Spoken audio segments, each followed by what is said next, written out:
Corteccia is going to be one of those shapes that you just don't see anymore. If we think of cavatelli, when you roll it out and then you press it with 2 or 3 fingers, it looks kind of like a small seashell, right? Corteccia is pressed with 4 fingers, right? So this is one of those where you get just long enough, but you also, the indentions will allow the ragu to sit inside. So that's what makes it really beautiful. One of my favorites.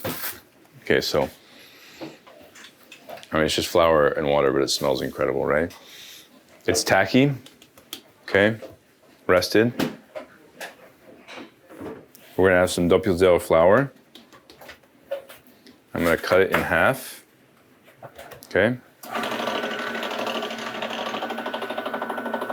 Whenever we work at both Resdor and Massar, we always laminate our doughs because it also helps with that al dente texture that we're looking for, yeah? So you'll see that I folded it in half just then. Laminating is when you fold over, just like you would have like those layers in a croissant, right?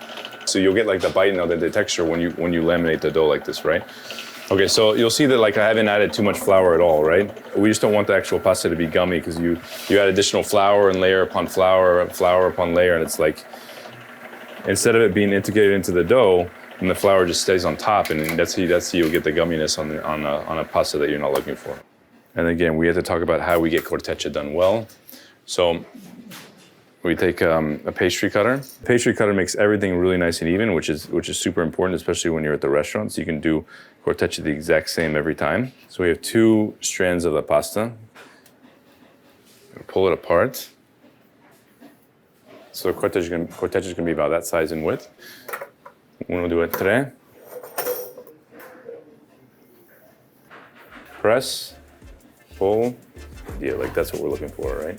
Just take a look here. You have all these divots, and you have little pieces of sausage sitting in there. So when you take 1 or 2 or 3 forkfuls, you have the calabrine chili, the garlic, the sausage inside. It's like, it's the best medium, the best way to transport the ragu into your mouth.